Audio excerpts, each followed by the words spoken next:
Vishal current cut ஆயிருக்கப்ப யாரோ நடந்துகிட்டு இருக்கத பாக்குறாங்க.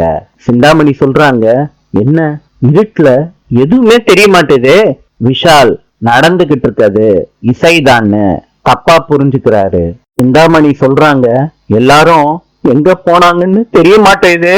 ஐயோ, ரொம்ப இருட்டா வேற இருக்கே. விஷால் மனசுக்குள்ள சொல்லிக்கிறாரு, நான் கூப்பிட்டப்ப வரமாட்டேன்னு சொன்னேன்ல, இதோ கரண்ட் கட் ஆயிருச்சு, வர்றேன். சிந்தாமணி சொல்றாங்க, எப்படி திடீர்னு வீட்டுல கரண்ட் கட் ஆச்சு? விஷால் வேகமா வர்றாரு. சிந்தாமணி சொல்றாங்க, என்ன யாரையுமே காணோம். சுபத்ரா சொல்றாங்க, பல்லவி வா சீக்கிரம்.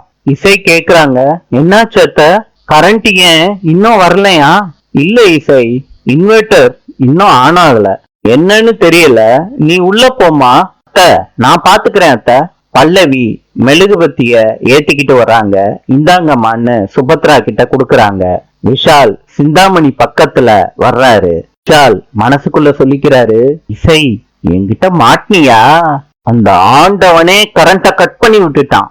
விஷால், அந்த ஆண்டவனே உன் பக்கம்டா, புகுந்து விளையாடு. சிந்தாமணி கைய இசைன்னு நினைச்சு விஷால் பிடிக்கிறாரு. சிந்தாமணிக்கு ஆசையா முத்தம் கொடுக்கறாரு. கண்ணோன்னு நினைச்சு காத கடிச்சு வச்சிடுறாரு.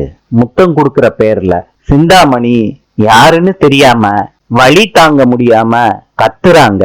இது சுபத்ரா காதுக்கு எட்டுது. சுபத்ரா திரும்பி பாக்குறாங்க.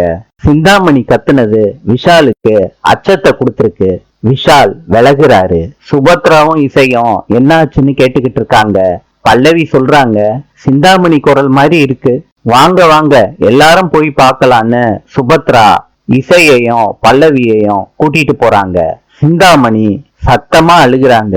விஷால் சாரியத்தன்னு சொல்றாரு. வாய முடிக்கிறாரு. சிந்தாமணி அவங்க காத கைய வச்சு திறந்து மூடிக்கிறாங்க.